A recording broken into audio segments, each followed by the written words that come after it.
Hey, indie filmmakers, I'm Griffin Hammond. I'm Nick Bodmer, and on this week's episode, can Griffin salvage his latest shoot after breaking his 3-axis gimbal? Plus, your questions about proper exposure, lenses with a 2x crop factor, and how to know if your video is breaking copyright. Uh-oh, Griffin. Yeah. What happened? I had a tragedy on my latest shoot. So, last week when we spoke, I was in Salt Lake City. That was the first leg of a 3-location shoot I was doing. I had 3 different subjects. And after that, I went to Portland. Then I went to Santa Fe. And I was using the Zhiyun Tech Crane 2. I think we talked about it last week, right? That was one of the filmmaking deals, right? Yeah. And actually, I think I realized I was wrong about the price I paid. I think even I got that deal when I bought it a month ago. I bought it 50 days ago for $550. This 3-axis gimbal from this Chinese company. And have we flushed $500 down the toilet? Is that what I'm hearing? Yeah, I mean, it worked great for the whole shoot. I got these beautiful shots.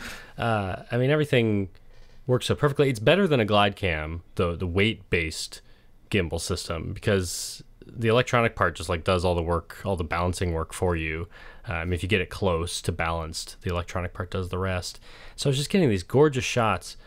But then right at the end of that shoot in Salt Lake City, one of the 3 axes like broke. I don't even know what happened. It just kind of like... Oh, so you didn't like drop it or run it over with a car? No. It just stopped working? Yeah, I mean, it was working perfectly until the moment that it wasn't. And I can kind of see inside the joint. Like it came a little bit loose. And I only noticed because that axis stopped working. It's the tilt axis. It seems to work when there's no weight on it, but as soon as I put weight on it, it kind of like grinds to a halt. So the camera was trying to stabilize, and it was only able to do it in 2 directions, and it wasn't able to... And it was probably trying to stabilize the 3rd direction and unable to, right. Which is probably bad for the motors and stuff, right? Yeah. So, I mean, effectively it just wasn't doing its job at all. And the irony was, this first shoot that I was on was so visually interesting. I got beautiful gimbal shots, but I didn't even bring the gimbal for that shoot. It was the next 2 subjects that I was thinking, like, I'm really going to want these. I need this gimbal. These beautiful shots. And as soon as I was heading to Portland, this thing was broken. But I was really surprised. I was thinking I was going to have to go to some, like, high-end camera store, and I thought even then, this is such a niche product. But you want to guess where I found it? In Portland? In Portland, where did you find... You bought a new one, you're telling me, and you're asking me where did you buy it? Yeah, I was able to get a brand new one. I have no idea. I can't come up with a good guess or a funny joke, so...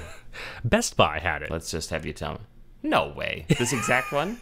Yeah, the exact one. The Zhiyun Tech Crane V2. It was only $900. Well, no, it was the same price as normal. It was $550, and they also had a hard drive cable I needed. I realized I kind of like left a hard drive with a client, or a hard drive cable with a client. So I just in the airport in Salt Lake City on my way to Portland did a store pickup order for the gimbal and the cable, and then the only trouble was that they didn't open. They were closed by the time I landed in Portland, and then they only open at 10 a.m. But that actually worked out with my schedule. The shoot started at 10:30, so I was able to swing by Best Buy, pick this thing up, and I had it working at my next shoot like 30 minutes later. So I'm assuming like you still have the batteries from the old ones. You had everything charged up and ready to go. And luckily I had the experience with the first one, so I knew how to balance it quickly, and I put a little quick release plate on it so I could kind of quickly move the camera on and off of now, it. Does it have a warranty? Do you think you're going to be able to get the first one repaired and be able to return the second one? Or are you going to keep 2? What's the game plan? I think that B&H can help me out. So I bought it 50 days ago, so it's just outside of B&H's normal return policy. But I think they like me, and I think I'll be okay. Well, surely it has a 1-year warranty or something, though, don't you? Yeah, if B&H customer service is unable to help me, then I'll go to Zhiyun Tech and get them to honor their warranty. Or just return it to Best Buy, the broken one. That would be Don't mean. do that. Yeah. It's not good. Well, and That's fraud. I'm hoping that customer service can help me rather than going the warranty route, because now that I own two, I don't really want one of them repaired and sent back to me. I mean, I guess I could sell that one, but well, do you so is this like, is it important enough to these kind of shoots that it's something you should have a backup of, especially knowing that maybe it's not the most reliable piece of gear? yeah, I don't Or is it know. just too expensive to do that? I mean, yeah, that's a good point. I don't want to have to carry two of these things. In fact, they're pretty hard to travel with because they come in like a big plastic case. I actually don't know. I don't know what they look like. Can I look it up? Spell it for me again. Zhiyun is spelled Zhiyun. It's a crane. Yeah. Which one? The Zhiyun Tech Crane V2. I'm pretty sure I'm close to pronouncing it correctly. I remember a few months ago looking it up and trying to find pronunciations of the manufacturer saying it. It's just like a stick. I was thinking more of like the cage-like ones you first saw. You know, like the really big ones with two handles. Right. It looks pretty small. Is it bigger than it looks? It's much smaller than those Movi and Ronin sort of two-handle gimbals. What's nice about this is you can do it with one hand, and yeah, it's not too big, but it's really awkward to carry because it's all the parts are moving around. So it makes sense to put it back in its plastic case with all the foam, but that thing just takes up a lot of space. So I found myself putting the broken one in my suitcase and then carrying on this little tiny plastic suitcase onto planes. But it's just one more thing I had to carry. Well, I'm glad you got all the shots you needed. So really, it wasn't that big of a disaster. No, I thought it was going to be terrible. I thought I was going to be stuck without one for the rest of the shoot. But yeah, I couldn't believe that. Could you have done your shoot without it? Like, what would you have had to change had you not had it? 90% of my B-roll on this shoot is just normal handheld stuff. Plus, you know, I'm doing interviews to get audio and a nice interview shot for the films I'm doing. And this was just kind of icing on the cake. I mean, one of the nice things about a gimbal is that I like to shoot handheld, but all my handheld shots in the edit only last 1 or 2 seconds because you can't really sustain them. You wouldn't want to watch one of my handheld shots for 5 seconds or something. It would get kind of boring. I believe we did a 45-minute film, all handheld. What? Do you recall that film? The first film we made in high school? Or in... That's right. Were we even in high school? Or we were still in... We were in high school. We were in high school. That was the Naper Witch Project? Yes. It was excellent. Our Blair Witch spoof. Yeah. And it was 45 minutes long, and people required aspirin after they watched it because it was very shaky. Well, I was feeling like I could probably get away in the edit with longer shots. If I don't know yet if I'll have to stretch things, but I just thought a gimbal would be nice because if I need to fill up more space in the edit, I could probably go with a 5-second gimbal shot and it'll look good the whole time. So it was just kind of like a backup plan for me. That's good. I also have other good news. But stuff happens. You got to have a backup plan. Yeah. You have other news? Tell me. Great news. I got home from this shoot. I told you last week I couldn't find one of my 2 Pedco Ultra clamps. You found it? I found it. It was just in the drawer here. So it wasn't really that lost. No, it was here all along. I'm glad I found it. But 2 still does not seem like enough Pedco Ultra clamps for you. Yeah, I'm doing a shoot tomorrow in New York City, and I'm thinking I may need both. One I might want to use for a monitor, and one I'll probably want to use for a microphone or for a light. I think I'll be fine with 2. I'm bringing some light stands. So I'm going to order you a case for Christmas. A case of... Let's see, a Pedco Ultra 10-pack Pedco Ultra clamp case. It'd be like... It could be $200, but maybe there's a deal. Maybe get $150. Yeah. That's pretty good for... I actually don't like you that much. I don't think I've ever bought you a gift. Is that true? I don't know. You bring me the gift of a podcast every week. You're welcome. Should we answer some questions? Yeah. In just a moment, we're going to answer your questions about proper exposure, lenses with a 2x crop factor, and how to know if your video is breaking copyright. Hey Indie Filmmakers is brought to you by Tongle. Tongle is that creative network where anyone, anywhere has the opportunity to make content for brands and get paid for their work. Here's how a typical project goes. Brands post a creative ask, then people in the Tongle community submit ideas around that ask, and the brand chooses the best ones. Next, filmmakers pitch to execute the idea, and the brand decides who gets the project. Great videos get made, and the chosen idea creators and pitch winners get paid. Get all the details by visiting tongle.com/projects. That's TONGAL.com/projects. Thank you, Tongle, for sponsoring Hey Indie Filmmakers. We've got a YouTube comment from MD Mart. Griffin, when you say that the 14mm lenses are the most like how you see with your eyes, do you mean on your GH5, which has a 2x crop factor? Yes, that's exactly what I'm talking about. And in fact, I feel a little bit weird saying it because I know that some of the GH cameras over the years have had slightly different crop factors. Like the GH4, when you shot in 4K, it was actually a little bit tighter, right? Yeah, it was cropped in on the sensor. And I feel like the older ones were a little less, right? Like 1.8 or something? Am I making that up? Yeah, I don't remember. I think maybe you're right, yeah. But they're all generally in the 2x crop factor zone. So, for example, if I'm shooting with the 42.5mm prime lens, which is a beautiful lens, if you're coming from the Canon world, that's like an 85mm lens on a full frame, if you're coming from a Canon full frame. If you're coming from like the GH2 was a 1.86 crop factor. That's what I thought. If you're coming from something like a Canon T6i, I think that's like a 1.6 crop factor. So yeah, these focal lengths for lenses vary a little bit depending on the sensor you're putting it on. I've found that in the micro four thirds sensor space, that crop factor, a 14mm lens seems to look very normal, like human point of view. If you go wider than that, it starts to get a little bit distorted, which is actually where I like a lot of my lenses, like the 12mm that I'm shooting on right now. Me too. You're shooting on the 12 to 35, zoomed all the way out. That is correct. Yeah. Yes, I am. We've got an email from Michael in Germany. How should I credit myself in a small video project where I've done everything or almost everything myself? While I want to let the audience know what I've done and what I've put thought and effort into, I also don't want to draw too much attention to myself. I usually go with something like camera, sound, and editing. My name, Michael. Any other ideas? I feel like this is exactly what I deal with in every video that I make, is that... you don't want 20 minutes of credits with all Griffin Hammond? Right. You always want to find that balance, at least this is how I feel, where I want to remain humble. I don't want to put... It's tempting to put filmed by Griffin Hammond, edited by Griffin Hammond, sound design, like it on these one-man projects. Directed, written. Right. And I'm sure I've done that on projects Catering before. by Griffin Hammond.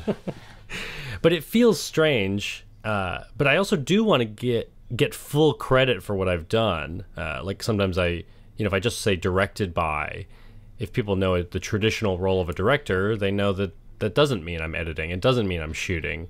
It just means I am in charge of the project.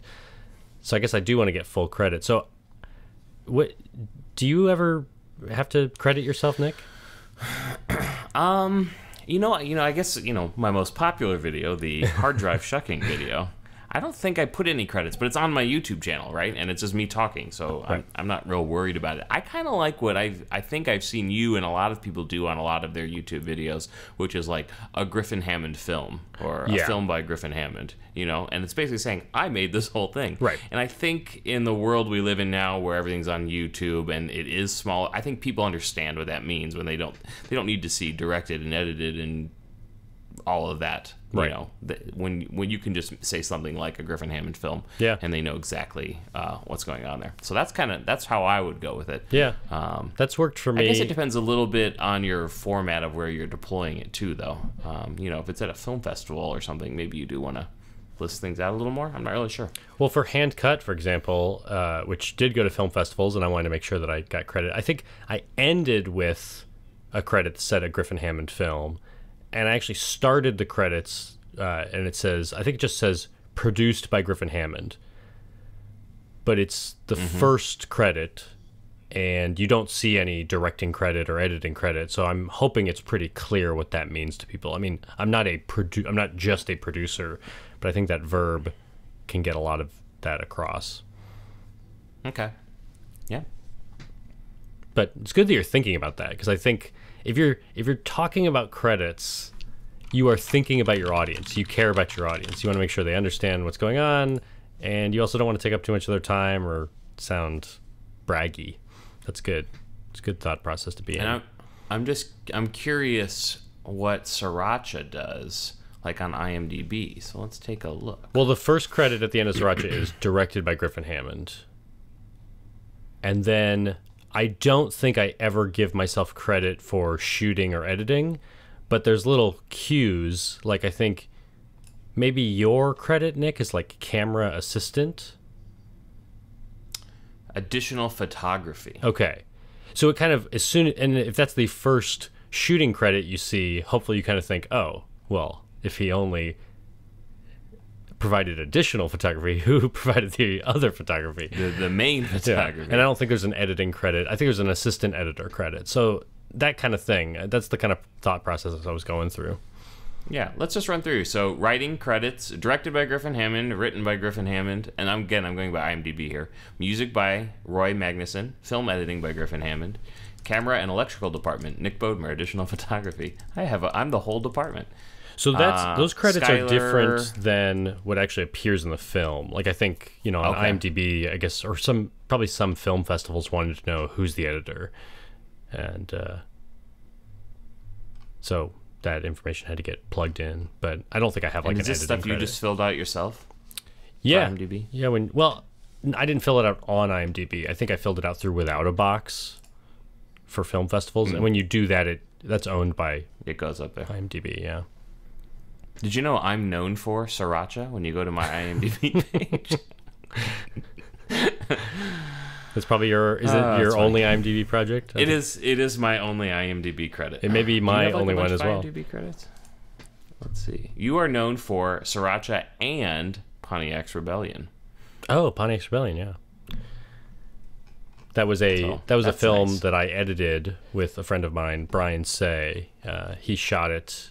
We were in college together when he shot it. I think we were in grad school together, and I edited that film for him. It's a feature-length. You have both writer and editor credits on that film. Yeah. I think that was Brian's insistence that, hey, as an editor, you made a lot of creative decisions for this film, so I want to give you a writing credit. That was nice. Yeah. Here's a YouTube comment we got from Mike Vrobel. It's a question for you, Nick. It's a raid question. He bought and shucked a few of those 8 terabyte Easy Store hard drives that we talked about last week. And he wants to upgrade his Synology NAS. It sounds like he's using a lot of products that you use. And now he has the 4 unused 4 terabyte drives. I'm guessing the ones that came out of his Synology. Any suggestions for a direct connect RAID to a 2017 iMac 5K? Also, they are all 5400 RPM NAS drives, but 2 are Western Digital, 2 are Seagate. Does it matter that he's using 2 different brands when he's setting up this 4-disk RAID? This is a great question. I love it. In the past, I've used it. I think you had one too. What was it? A Pro Media? Do you remember those little direct attach RAID boxes we would use? I think it's on my desk. Let's see. Oh, you're still using it? Yeah. Actually, I don't even know what brand it is. Oh, yeah, it's Pro RAID. Pro RAID? Does that sound familiar? It does. I knew it was Pro something. Oh yeah, Mediasonic makes a bunch of these hard drive enclosures, so they've got a bunch of 4-bay options, which is what you would want, and you put the 4 hard drives in there and you set up the RAID array, and you can get USB 3 ones, you can get eSATA ones. I'm sure they have Thunderbolt and other options too. Yeah. So depending on the connectivity on your Mac there, you can decide which one is best, and they're not very expensive, $150, and you'll have a nice RAID array. I would recommend a RAID 5. That's going to give you 1 disk redundancy, so if one drive fails, you just swap it out and let it rebuild. I have heard that as well. You don't want to mix drives in a RAID array. I have done it and never had any problems. So they're extra drives. They're laying around. I'd say go ahead and do it. There you go. Especially if they're all the same speed. Like, would it be weird to mix solid state and spinning?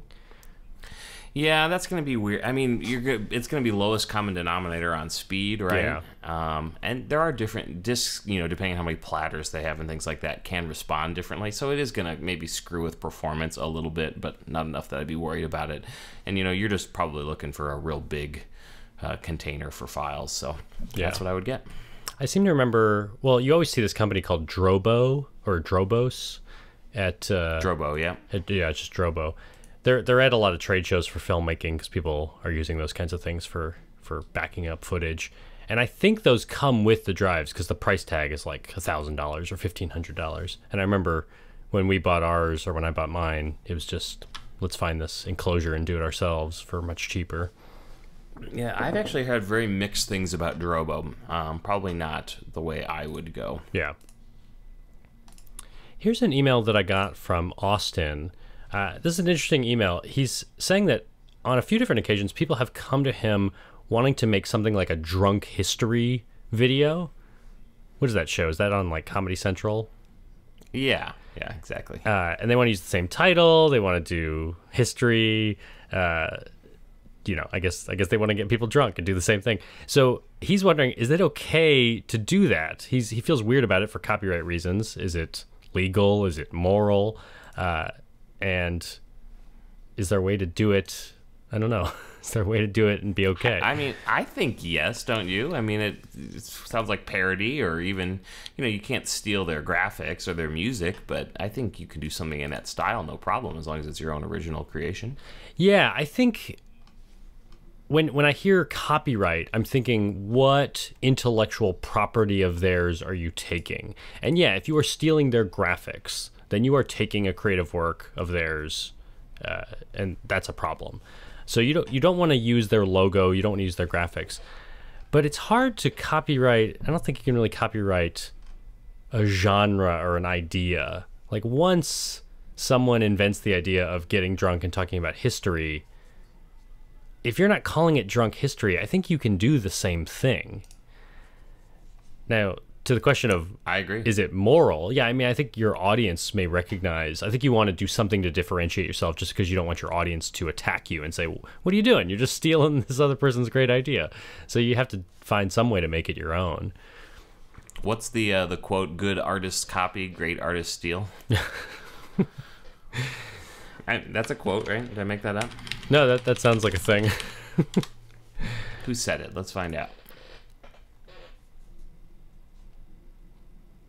I'd also be careful. This webpage is too confusing. I'd also be careful about thinking about it like parody, because I think if you do want to steal their graphics and things, you could go the parody route. Like if this was Saturday Night Live doing a drunk history sketch or something, making fun of the show, they could get away with borrowing all that material and calling it drunk history.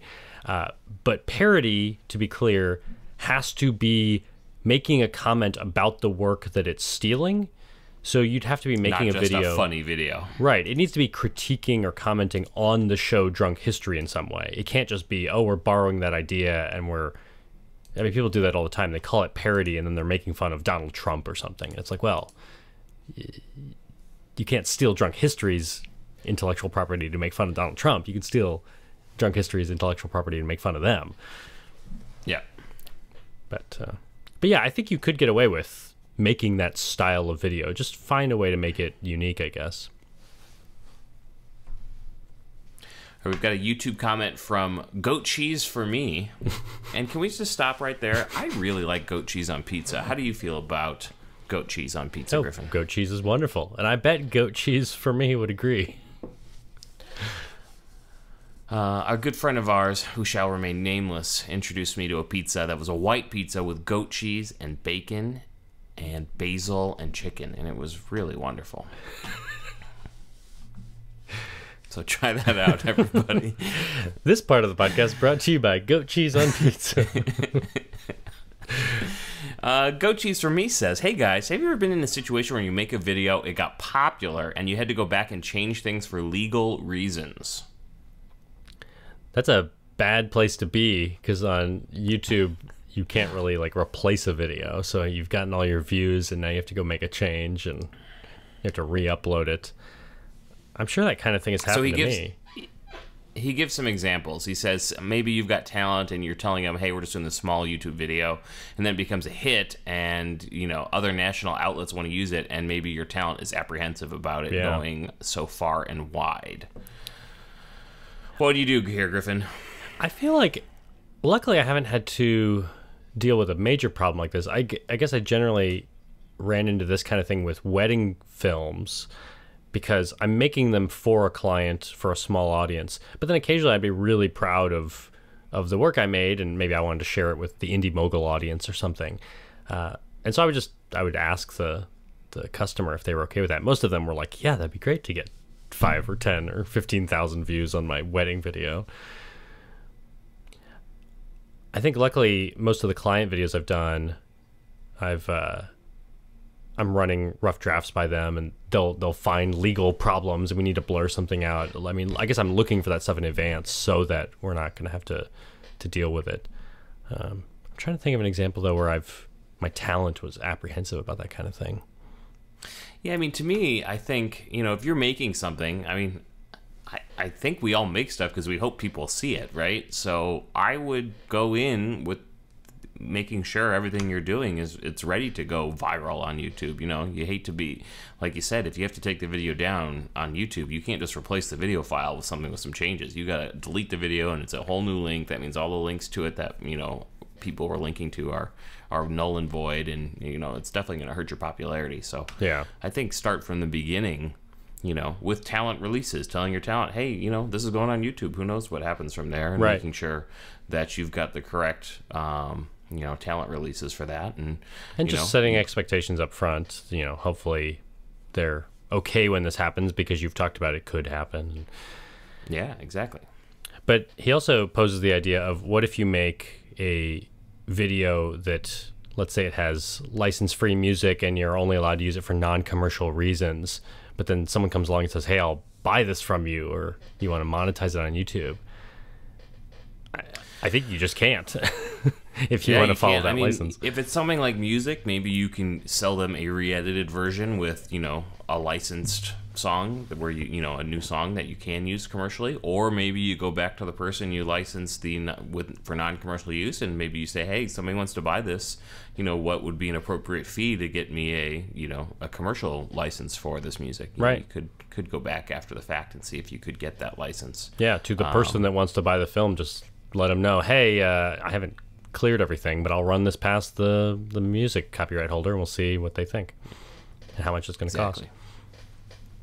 Or hopefully maybe it's something small and you can replace it. Didn't you have to do that with some Sriracha stuff? No, I think I cleared all my music for Sriracha in advance, but I was starting with music that wouldn't necessarily be available to me for free. You know, the licenses weren't in place at the start, but when I found the music and wanted to put it in the film, I approached all the artists. Or something was used from Sriracha and they had to replace some of the footage with different footage. What am I thinking of? I don't know. Maybe one of the songs you used their original video had to have stuff replaced because they used it for like a commercial or something. Yes, this does sound familiar. I'm thinking I see a picture of like a hamburger or a hot dog bun getting stuff put on it. Yeah, I do think that one of the YouTube videos that I wanted to show in the film, so I asked this person if I could use their YouTube video in my film, but I also recognized that they made it as a student and weren't necessarily following appropriate copyright laws. I think they had shot some original material and then also mixed it in with some stock footage that maybe they may or may not have had the license to use. So I think in the edit, I think I creatively re-edited their video to, I might have even put in my own stock footage that I did have the license to use. That's what it is. This is all coming back to me now. Like there was a picture, maybe there was a shot of an American flag or something, and I replaced it with a different one, but same idea. I needed to make it. And the video is really more about the song that the video was playing over, right? Yeah. And they had also they had also shot some original footage. So it was that original footage and the music that I really wanted to get across, and I just kind of needed to fill a couple gaps to be compliant. So that's you thinking ahead and saying, hey, I know this, I want this original music by this artist, but the video they've made maybe is not 100% commercially ready. So you did some creative re-editing. Yeah. That's a good example. Better to do that than have your film go out far and wide and be set for sale, and then you get hit with a copyright claim. Right. Here's a YouTube comment we got from Matter Graphica, wondering if we would ever put an Olympus lens on a GH5, since they also use... For shame. He's saying he just got an Olympus 45mm f1.2 for Black Friday. He got it 70% off, and he's loving it on his G7 camera. I'm holding in my hands an Olympus 45mm f1.8 prime lens, which I love. Great. It's tiny. It's a tiny little lens, and it's a great portrait focal length. I really enjoy it. So yes, I do. And you've had other Olympus lenses, haven't you? In the past? I did buy the Olympus, whatever the competition to this 12 to 35 was. I think it was like a 12 to 60. I think they have a 12 to 40. That might have been it. Yeah. So I bought that, but it was huge. It was quite a bit bigger than the Panasonic 12 to 35. Yeah. And it also did not have a constant aperture, so I returned that lens. It wasn't for me. Okay. But they work. I mean, Olympus. I mean, it's all micro four thirds, so that's one of the advantages is you got multiple companies making lenses that you can use. So Olympus makes some great lenses, and I love this little 45mm. I seem to think that a lot of times when I'm seeing people talking about Olympus lenses for micro four thirds for a Panasonic camera, they like them because many of them I think are focused by wire. I can never remember if I'm using that term correctly, but it's like, you can turn the focus ring and it stops. It's not focused by wire. I think it's actually like it moves and it stops when you get to the end of the focus range. Whereas almost all the Panasonic lenses I have, you could just spin the dial forever. It's an electronic focusing system. I think it's a focus by wire system, and so it's harder to pull focus and set focus with like a follow focus system on many of the Panasonic lenses. Yep. I once had I think there's a 70 to 200mm Olympus. Like I've owned some Olympuses over the years, but I think at the moment all I have is Panasonic glass. We've got a tweet from Nick Farrell. He says he shoots video for the Buffalo Bills drumline, which we're just going to stop there and say that's awesome. I love that. I am constantly running around the field, and the exposure is always changing. Should I use the waveform or the exposure meter on the screen to make sure I have a proper exposed shot? The Bills, unfortunately, lost to the Patriots this week, and their quarterback was hurt, so I hope he gets better soon. Tyrod Taylor.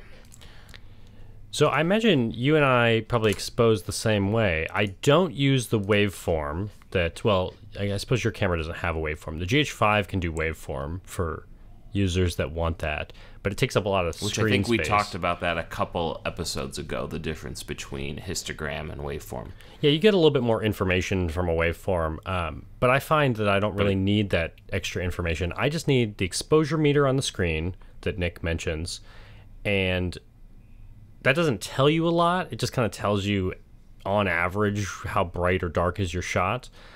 It's helpful if you're outside because you can just kind of tell at a glance, like, can I trust my LCD, or let's see what the exposure meter says. And then I use the zebra stripes to show me if my highlights are overexposed. And if the shot is covered in zebra stripes, then I've gone too bright. But as long as the zebra stripes are limited to only the brightest areas, maybe a reflection off a forehead or actually a light that's in the shot, if I do that first and then look at my exposure meter and make sure it's not crazy, 2 stops or 3 stops too dark or 3 stops too bright or something, I'm probably pretty good. So do you run with the histogram on all the time, though? No, I actually don't use the histogram. Interesting. I suppose there are times when I feel like I need it. I'm a zebra stripe histogram person. Okay. I like to see that histogram, so yeah. I do leave that on. But I think zebra stripes, I think you're absolutely right. If you're only going to use one thing, that's exactly what I'd use, because it lets you know what's being overexposed, not just how much of the screen is in each exposure level. I mean, generally, if you plan to do any color correction, you want to make sure you're pretty much as bright as possible without clipping. So, I mean, you want to be getting light in your shot. You want to be properly exposed. But as long as you're not destroying information by blowing things out and making everything zebra stripes, then you should be good. And you can always correct it in post. I suppose it's a little bit different if you're shooting news and you just want it to be straight out of the camera and look proper. And for that, you might rely more on a histogram where you want to get it right. Maybe you're okay with some clipping, but you want to get it close to average. Easy peasy, right? Yeah.